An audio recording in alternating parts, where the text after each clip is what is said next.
Hello there, ladies and gentlemen. Mole Trap here, coming at you from the StarCraft Tower. This sorry. Excuse me. Let's reset on that. Hello there, everybody. This is Mole Trap. And we got game number 3 here of the Tucson Team League Finals between GoRush is the player that you're going to see on your screen. He's going to be coming out to challenge IntoTheRainbow. Rainbow, of course, just beating Midas, who had just beaten Uve, and it's kind of crazy to see these flames coming up in front of them. It's kind of like, they're on fire! Look at Rainbow's on fire with 1 win in a row. Well, usually classified 1 win in a row is on fire, but anyways, there's some flames going on. Just random fire in front of this crowd, in front of the stage. Luna MBCGame is going to be the map for game number 3.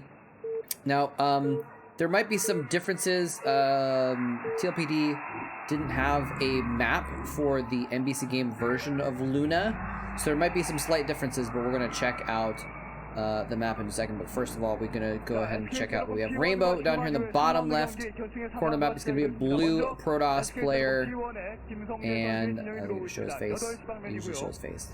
Nope. I guess we're no faces this time. We're gonna have GoRush down here in the bottom right. There's his face. He's gonna be the brown Zerg player and an absolute beast. Both these players pretty beastly. And so here's Luna real quick. Oh, there's our shot of Rainbow getting amped up there. So this is Luna. It's a 4-player map. Again, pretty typical. The only thing I would notice, though, is that the expansion has a pretty wide open choke point. So you've got your main base, you've got a ramp, it's very easy to defend, and you've got a pretty relatively wide choke point for that natural expansion. So it's going to be a little bit difficult to take that expansion. And the expansion is set back a bit from the choke point as well, which may come into play for the Zerg player.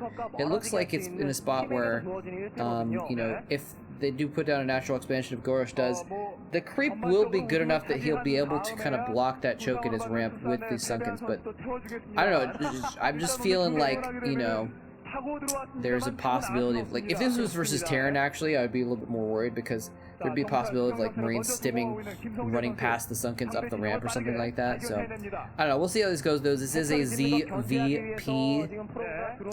Is it a coincidence that the letters of all of 3 of the races all rhyme? Z, P, and T. And the letter V, which stands for versus, also rhymes with it. ZVPVT. Is that a coincidence? It's completely a coincidence. That's what I'm guessing here. We got a gateway going down for Rainbow, and this, remember, this is 2004, right?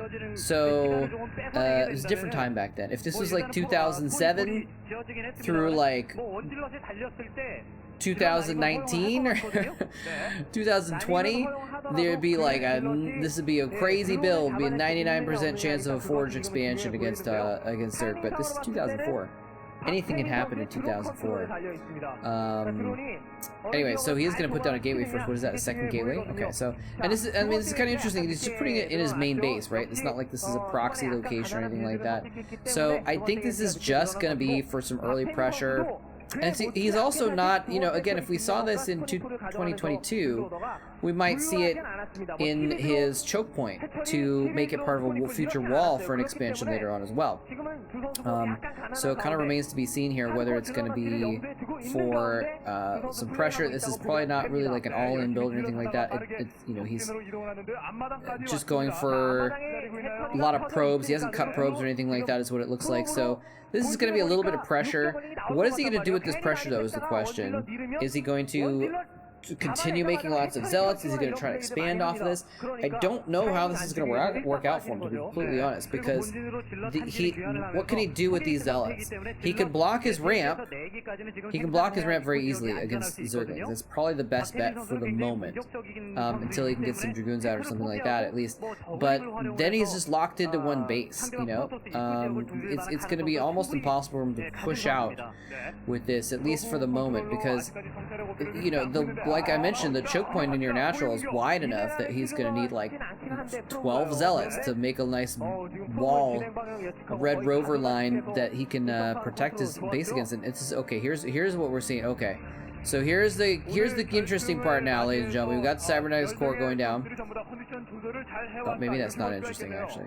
Well, we'll see. He's got this hidden pylon down in the bottom left of his base, and it's like I think it's an extra. I think it might be an extra pylon actually to hide this tech, because he still has a second pylon in his main. And maybe they just needs that third pylon for probes at this point, actually. But anyway, the Overlord is not catching the drift and running down or floating down to see what's going on down there. That is a tight wall there. That is a pretty buff line of zealots on that ramp. He's not going to be able to get up there. And there's the Stargate going down in the bottom left. Okay, so this is, and he's kind of hiding it down here in the bottom left portion of his base. The Overlord is not spotting it. In fact, the Overlord may be fearing Dragoons soon, and is going to be running up out of the base or something like that, and out of range of getting, yeah, so he's not going to get a scout off. So this is an interesting spot. We do have another pylon there, just kind of be in a scouting position and just kind of spot anything coming in that side of the base, but you know, in case of air units, for example, which we do see a spire going down. 2-base spire here. Now this is kind of cool. We do see that Rainbow, he's gotten enough zealots that he can actually kind of venture out with some of them and still have a line of zealots on his ramp. It's very smart. Otherwise, he could get Zerglings running into his base. They'd be able to get some significant harassment done, but also they'd be able to get a good scout in. He's got a forge over here. What is going on here? Okay, this is really interesting. A forge, we've got the forge. Wait, what was that building? I missed the building. Click on it again. Citadel. Okay, well this is, okay. Wow. So he's upgrading probably +1 weapons is what I'm imagining here. And he's got the Citadel as well. So it looks like we're looking at just kind of a big fat 1-base timing attack with +1 speed lots is likely going to be the case here. He's producing Corsairs as well. Again, not, you know, it's not like going to be a complete surprise or anything like that. It's one of the reasons why we have the spires. Whoa, sorry, I just got hit by a huge yawn. I just could not resist. That was weird. You know, the spire is also for getting Scourge out to take care of Corsairs. It's not, even though it's a gateway build, it's, you know, still kind of normal, I think, to get the Corsairs out and about, running around the map, trying to do some harassment. And he's getting a cannon up on top of this run as well. So it looks like he's just trying to be very defensive. A cannon behind zealots. And, you know, again, this is 2004. This is one of the reasons why, you know, the Forge expansion build was kind of popularized, is because he could easily have a second base by now and still kind of be safe if he built in that direction, right? But this is 2004, and that kind of thing hadn't really been perfected yet. You know, Bisu kind of, he didn't invent the Forge expand, but he kind of perfected it in a specific way. So anyway, Mutalisks are out on the map now, though. He actually is like, you know what, you don't have enough Corsairs. I'm gonna get some Mutalisks here. He only has, looks like 6. Okay, he's popping out more, so he's gonna get up a full squadron, or at least a mostly squadron of Mutalisks here. It looks like he's got 8 or 9 at this point. And there's a couple cannons in the main to block for this, so that's good defense by Rainbow. He's being very, very defensive. He's just trying to be defensive as possible to kind of build up for this this early attack. And actually, it looks like he does have a Templar Archives up. So maybe this wasn't for speed upgrade after all. Or, I mean, I guess could easily be dual purpose. I like putting the cannon down there. It's like, okay, just in case these Mutalisks find this little spot, he can't just, you know, easily pick off all of my tech buildings, which are all hidden in this one location, with some Mutalisks, because he doesn't have the Corsair count to deal with these mutants yet. It looks like he's built up a full squad almost. Let's see, 1, 2, can really count there very easily, but remember, this is pre-Mutalisk clumping micro. The grouping with an Overlord to get them to clump up has not been discovered and popularized yet, so we're seeing them fly around as a big flock, and so that means it's easier to count them, I guess, actually. So we can see he has a significant number of Mutalisks. Is going to come in here and try and get some free damage onto this extra pylon.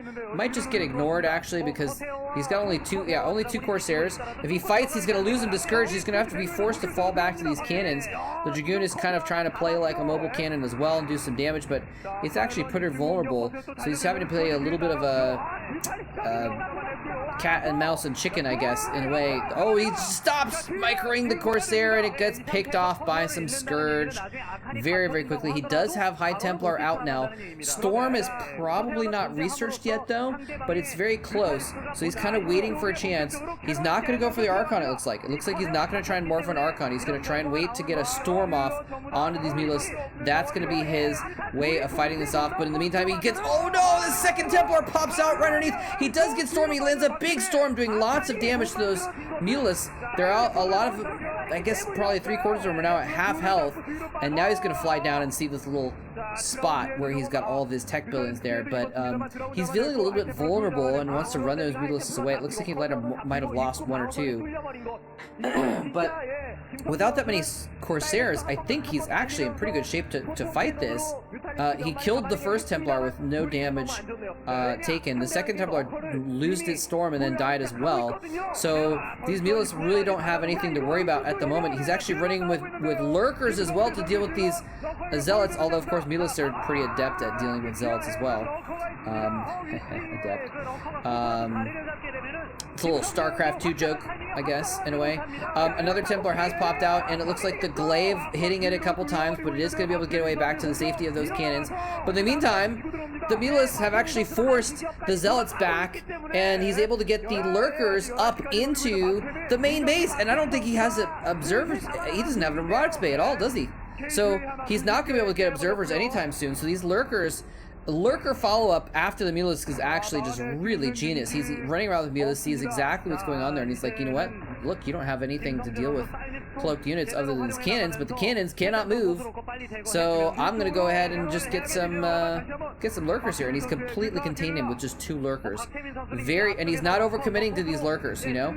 He's got a couple Lurkers out, and oh, it looks like another Storm whiffed for that most recent Templar. There's another Templar coming up here, though. He needs to be careful he doesn't storm his own probes, of course, as well. But in the meantime, this one cannon is not in the best spot, and so look at all the... See, this is one of the interesting things. He moved all of his tech down to that bottom left, and so to defend it, he built 3 cannons, which frankly is probably too many.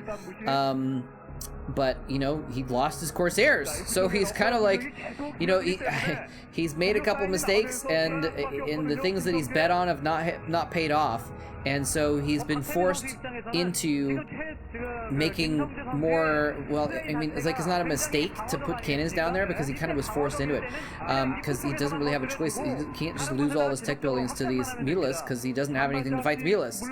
He's finally going to build an Archon. He's used those Storms, you know, it almost would have been better, in hindsight at least, for him to use his first couple Templar to make an Archon or something like that. But really, this is just a very fast Muta Rush here, and taking advantage of the fact, I don't know if it was planned, well, I guess it was at least partly planned, because he had the resources saved up in the larva to make all those Mutalisks, but he may have made that decision in part based on the fact that he saw, okay, you don't have any Corsairs. Your Corsairs were quick, but they weren't quick enough, and especially because he picked off the first couple Corsairs with Scourge. And so look at this micro. He's microing this whole spread out squad of flock of Mutalisks. It's a little bit harder to pick off probes that way. He could be demolishing the economy if he had clumped micro, but you know, it just doesn't work that way. I like this spreading out of the overlords. He's just kind of, you know, unclick them to spread them out all over the map, so we can just check for any other bases. Okay, somehow a random Zealot has gotten into a couple of expansions, but GoRush has very smartly spread out sunken colonies around the map just to make sure that his expansions are safe, and so it's stopping these single Zealots from doing anything, and the Zealots can't really get out past these Lurkers anyway. I mean, it might have been a good move, actually. The Zealots are not doing anything in his base. It might have been a better move to actually just run them past the Lurkers and just run them out, and at least buy himself some time. Buy himself some time with those Zealots, because the Mutalisks would have, if he sent out that many Zealots, the Mutalisks would have had to chase them for a bit. It's a waste of several hundred minerals, but you know, in the meantime, he's losing hundreds of minerals by losing probes and cannons and gateways and what have you in his main anyway. That is so many Mutalisks! So many Mutalisks! He really needs like several. He needs like, to fight that many Mutas, he's gonna need a lot of Corsairs and a couple Archons. He has 1 Archon, and he's just trying to...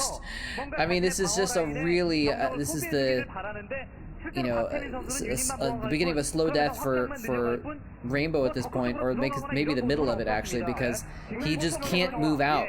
There's so many mutalisks, he cannot move out unless he lands a big storm, or unless he gets a bunch of Corsairs and Archons and stuff like that. And he can stay bunkered up with all these cannons, and oh, that's a pretty decent storm actually.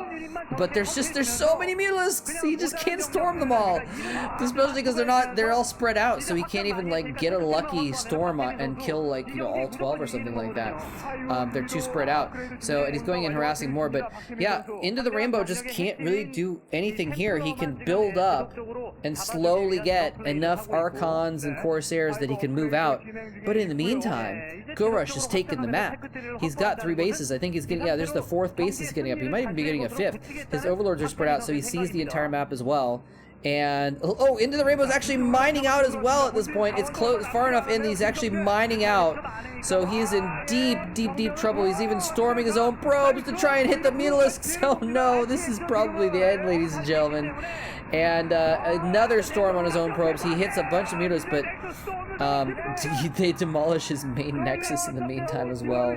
We were watching a fastest game or something like that. Finally, you know, all those zealots that he's built up, this is the last ditch Hail Mary desperation counterattack, and he's sending them in different locations, a dozen zealots to each of those 2 side bases, which should be able to kill them off fairly quickly actually. I don't know if there's actually enough mutalisks left to kill these zealots quick enough for it to really be worthwhile. So zealots coming into this top left base, 1 squad of mutalisks was dispatched there, some zealots going to the top right base, the other squad of mutalisks was dispatched there, I believe. So he does actually take out the hatchery in that expansion. He's going to take out this hatchery as well. And again, maybe he should have done this a while ago. Like, while the mutalisks were killing his main, it would have been a better chance to do this. So a little bit of a missed opportunity for Rainbow. So Rainbow just kind of making a few errors in judgment, I would say. And again, you know, I am not a pro gamer. Rainbow is, so I don't want to be overly critical. And maybe he knows something that I don't. It's always something to keep in mind. But at least from the bird's eye view and in hindsight. So I've got, you know, 2020 and also... Well, actually, I guess if you're looking at something from high up, it actually is hard to see it, so that doesn't really make sense as a metaphor. But anyways, we've got a lot better vision of the entirety of the game than Rainbow does, and so we're able to kind of make those criticisms a little bit easier than he can make the decisions. But the fact still remains that the zealots were wasted. They weren't really doing much. He does get out finally, but it probably would have been more effective to attack with them earlier. He's desperately trying to get an expansion up here. It looks like all of his probes died, mostly to his own storms earlier, so he's not even able to mine. He's not even going to be able to mine with his base, and he's actually just going to right-click it down. He's just going to ignore the cannons, right-click the nexus. That's gotta be game, ladies and gentlemen. So it looks like, you know, Midas comes out and boots SK Telecom's star player Uv, and then Rainbow comes out and beats Midas, and GoRush comes out and beats Rainbow. And it's kind of interesting that they're trading back and forth like that, because this is an all-kill format. So anyways, there's the GG finally. GoRush takes the game and takes the lead back again for SK Telecom. Actually, no, takes the lead back. They didn't have the lead before, sorry. The first, I again forgot for a moment that Midas was actually a greatest one player at this point in time. So, you know what, Rainbow, you gotta kill. You gotta win. So you can at least say you went even. And anyways, but that's gonna do it for game number 3 of this series, ladies and gentlemen. And guess who is coming to dinner? Guess who is going to be coming out for the next game to go up against GoRush? It's gonna be Boxer. We're gonna get a ZVT on Detonation F, and that's gonna be really cool to see if Boxer, who, remember, this is 2004, Boxer's in good form in 2004, ladies and gentlemen. You know, most of the time I was casting, Boxer was kind of a little bit outdated, and so, but this is, you know, maybe not his prime. I would say maybe 2001, 2, maybe even 3 was his prime. But 2004, he is still one of the best players in the game, and he's one of the star players for one of the best teams, and here in the finals. So we'll see how that goes in this game. But very exciting little Zerg Stomperino for GoRush. Very, very cool to see that. Love GoRush.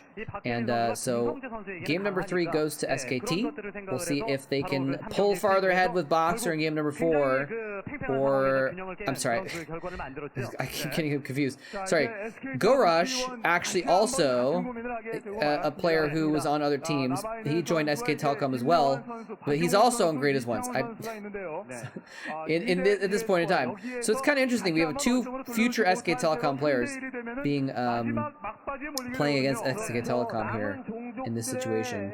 And I actually just noticed that they both, Minus and GoRush, both moved to SKT in April, I think, of 2005. So maybe that's when it was some sort of interesting change of roster going on there. I'm not sure if something happened at that point in time that there was that shift. Anyway, hope you all enjoyed this one, though. Boxer is going to be going up against his future teammate, GoRush, in the next game.